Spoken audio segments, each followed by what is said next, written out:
बिस्मिल्लाहिर्रहमानिर्रहीम। अस्सलामुअलैकुम। कैसे हैं आप सब लोग। आज मैं आपके लिए लेकर आई हूँ बहुत ही फ़ायदेमंद और बहुत ही मज़ेदार और आसानी से बन जाने वाली पिनियाँ।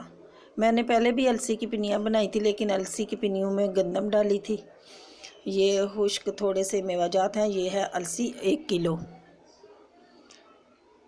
और इसमें मैं डालूँगी भुने हुए चने। पहले मैंने गंदम डाली थी, और ये भुने हुए चने से भी बहुत ही मज़ेदार पिनियाँ बनती हैं।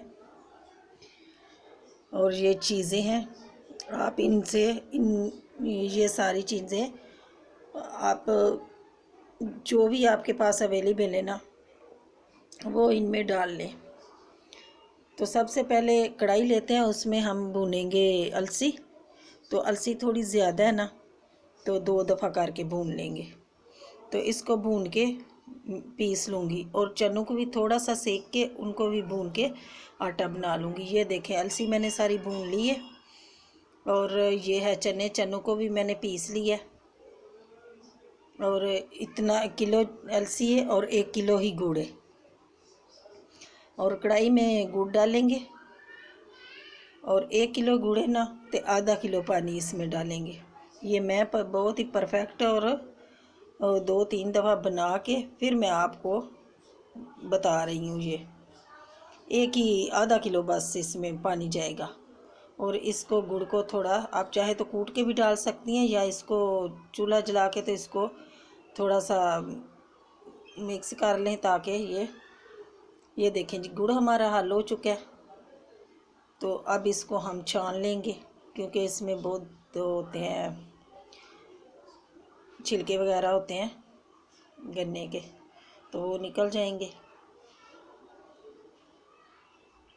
तो इसको पूरे को छान लेंगे।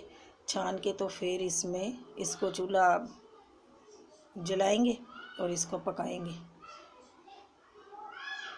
और अब इसमें ये देखें जी, उबल गया। अब इसमें 1 पाव घी, परफेक्ट ये मेरी रेसिपी है। 1 पाव घी और 1 किलो गुड़ में ये बहुत ही परफेक्ट रहेगा। अब इसको पकाना है, और इसको थोड़ा सा ही गाढ़ा करना है। बहुत ज़्यादा इसको तार नहीं बनानी, बस हल्का सा थोड़ा सा बस गाढ़ा हो जाए ना, तो हम इसको नीचे उतार लेंगे, या चूल्हा हम बंद कर लेंगे। और ये देखें, ये उबल गया और हो गया बिल्कुल रेडी। मैं चूल्हा बंद कर दूंगी। तो अब इसमें डाल देंगे ये जो हम चीज़ों को पीसा है ना, वो आटा डाल देंगे। सबसे पहले अलसी का आटा डाल देंगे इसमें।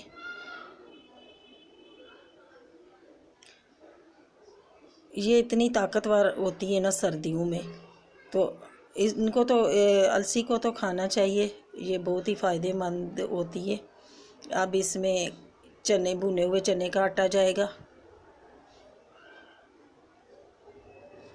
तो आप इसको मिक्स कर लें। अब इसके बाद पिसा हुआ खोपरा ये जाएगा।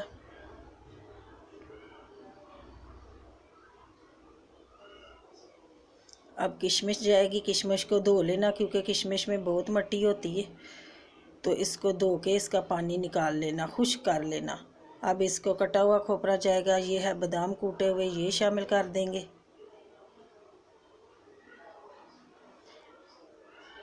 ये है मूंगफली, ये शामिल कर देंगे। अब इसको अच्छे से मिक्स करना है। ये जैसे मिक्स होगी ना, तो ये मतलब हो जाएगी थोड़ी। अभी तो पानी लग रहा है ना, ये बिल्कुल परफेक्ट पानी है, इतना आधा किलो इसमें। तो इसको अच्छे से मिक्स कर लेते हैं।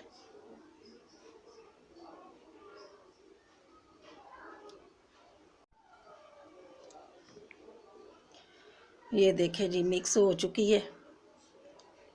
ये मैं आपके सामने मिक्स करती हूँ, और थोड़ी सी ये ठंडी भी हो जाए। बहुत ज़्यादा ठंडा नहीं करना। जब बहुत ज़्यादा ठंडी हो जाएंगी ना, तो पिनियाँ इसकी नहीं बनेगी।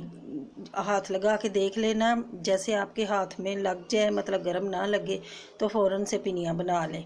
और तेज़ी से पिनियाँ बनानी है, इसको ठंडा नहीं होने देना, क्योंकि ठंडी हो गई तो फिर हमारी पिनियाँ जुड़ेंगी नहीं। ये देखें जी, आप अपने साइज़ के हिसाब से ये सारी पिनियाँ बना के रेडी कर लेंगे। ये देखें जी, सारी पिनियाँ मैंने बना के रेडी कर ली हैं। मैंने पहले भी बनाई थी गंदम की, लेकिन उससे ये बहुत ही अच्छी बनी है, वो भी अच्छी थी। और आप ज़रूर बनाएं, दुआओं में याद रखना। अल्लाह हाफिज़।